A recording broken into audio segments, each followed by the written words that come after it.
Today's Mercedes-Benz interview of the day brought to you by Mercedes-Benz. Mercedes-Benz has an SUV for you, whether it's the stylish GLC, the compact GLA, the three-row GLS, or the GLE and GLC plug-in hybrids. Visit MBUSA.com for special offers. If you're just joining us, the Jets have fired their head coach, Robert Saleh. We bring in Larry Fitzgerald, the future Hall of Famer. What do you make of that decision to fire Robert Saleh? Hey Dan, it's good to be on with you. Appreciate you having me. It's surprising, in a game in a league that not much surprises you. That this is not what I expected. I mean, this is not a team that's been eliminated from the playoffs. You have a Hall of Fame quarterback still back there, very capable. Defense that's played somewhat decent, better than expected throughout the course of the year. So I was just as surprised as everybody else when I heard the news today. Okay, but I don't know. Were you ever on a team where a coach got fired during the season? No, never. Okay. Because I wonder, I mean, that's a drastic move. I agree. And I don't necessarily believe that you can put your team in a better position, removing your head coach at this point in the year. Unless there's somebody that we don't know about on that staff that can really galvanize this team and get them to perform at a better level. But I just don't know if that's truly possible. What do you think's going on with Davante Adams? Like, how did this end poorly with the Raiders after? I know that Derek Carr got sent to the Saints, or he went to the Saints, and that's who he wanted to play with, but now he wants out. How do you think this plays out? I think you get to a point in your career where you start looking around and you start evaluating truthfully, like, do I have a chance to win here? I'm a Hall of Fame receiver, most prolific player of my generation, probably. And like, I want to win a championship. I want to play in meaningful games in November, December, January, and eventually have a chance to play in the Super Bowl. And quite frankly, Dan, you would agree with this. They don't have that ability in Las Vegas right now. And I understand that he wants to play in meaningful games. Yeah, but did you face the same situation at any point in your career with Arizona? Yeah, but I'm very different. Everybody handles these situations, in the way they feel is best for themselves. And so I respect his desire to want to go, be on a contender. That's the way he chooses to do it. And, I have no issues with that. What's the magic that Mahomes is bringing where it doesn't matter who's the receiver? Like, how does he make that work? I know Brady did this as well, where you just plug and play. But Mahomes, they're not an offensive juggernaut, Larry. They're a defensive-minded team, and then you're kind of asking the offense, hey, can you get us like 21 points? That'll be enough for us to win games.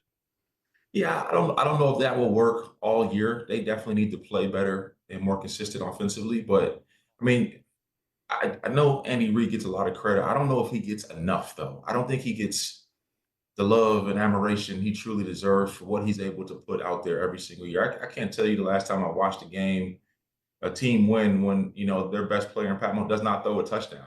Like, are you, like, Patrick Mahomes did not throw a touchdown and they won by 10 to 13 points last time? 13, yeah. Like, man, that's crazy to think about that. And then you lose, your most targeted receiver to a knee injury a week ago, and then Kareem Hunt comes in and runs for 100, and Juju goes for 130. I mean, like, it's just whoever Andy Reid throws in the goulash, whoever Andy Reid throws in the crock pot, is going to come out and it's going to be smelling good. They might be calling you. When's the last time you heard from a team wanting? Oh, a long time ago, DP. I got nothing for you. I got nothing for you. You need me on the golf team or the pickleball team or something like that, I got you. But okay, but who reached out to you? How long ago? This was the year after the last year I played. I talked to the Chiefs, and I knew it was time. I had a great run. It was time to move on to new endeavors. Wait. The Chiefs? I mean, you didn't have enough to kind of do what, Travis Kelce's doing, grab a ring here? No.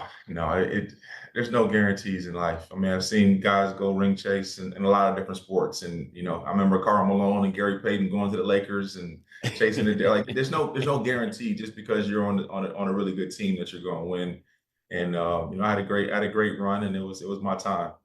He's Larry Fitzgerald. You up for the Hall of Fame next year? I believe so. Yes. You believe so? Yes, sir. Yeah.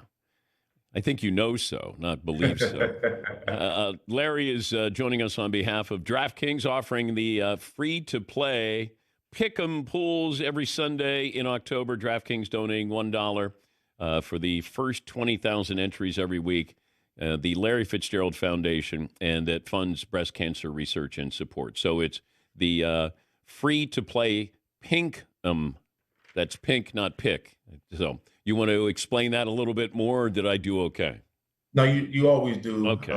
a great job, DB. But DraftKings, I've been very fortunate to have a 6-year relationship. To this point, we've raised over $500,000 in the month of October. My mother lost her battle of breast cancer in 2003. My executive director of my foundation, Danielle Frost, just beat breast cancer. I've had aunts and a lot of people close to me who have battled through this. And it's just something that I'm really passionate about. And, it's really great that DraftKings would be on board to, stay in the foxhole with me and our organization as we continue to bring awareness to a hideous disease. What hurts on you? Nothing. I've never had a surgery. No, nothing. I wake up every morning and, I have no issues. No issues. How's that possible? You never had a surgery? I don't know. I don't know. I was fortunate, very fortunate. God looked over me. Dang. Yeah. That's impossible. I mean, for as many catches, and I'm looking here, you were really good at tackling people, too. You had a lot of tackles in your career for a wide receiver, right?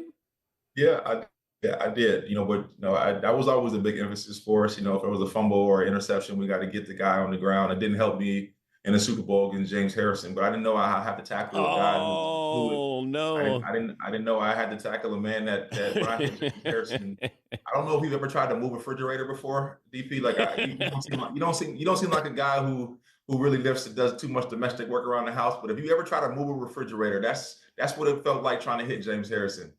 Okay, but there was a staffer who blocked you on the sidelines when he made that interception in the Super Bowl. It was not a staffer. It was actually Antrell Roll. And so when he won his Super Bowl with the Giants, made me more mad because, he stole mine and got himself one. Oh, my God. What are you thinking, though, as you're chasing James Harrison? Because the clock is winding down, mm-hmm. and the half is going to end, and you're chasing him, trying to keep him from scoring. No, I knew I would be able to catch him. I was gaining ground on him. I just didn't anticipate that I would have to run through another block from somebody on my own team. So that part hurt me. But you scored that touchdown, though, in the second half. Did you think you guys were winning the Super Bowl when you're running in?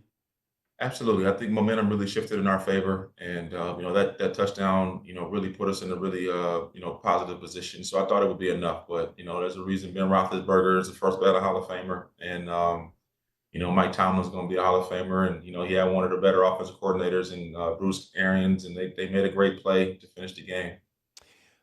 Larry just picked up the game of golf not too long ago. And I think he might be a sandbagger. He might lie on his handicap a little bit, but the most famous player or person, I should say, that you've played golf with is who? I don't know. I played with a lot of. President Obama. I would say is way up there on that list. I get a chance to play with him. Every year. I always, still kind of pinch myself. Tiger Woods and Michael Jordan. I'd say those are a lot of fun to play with them because they're so competitive and you learn so much from them in terms of their mental approach. Okay, but how much money are you playing for when you play against Jordan? You know what? I try to keep it. I try to keep it within reason. It's hard to gamble with billionaires. Whatever number's comfortable for him is grossly uncomfortable for you. So. What about Tiger? Did you play for money with Tiger? No, we didn't play. We didn't play for money. He actually just likes to just have a good time. He doesn't necessarily get into all the money games. But when you play against Barack Obama, they're a Secret Service agents lining the fairway, aren't there?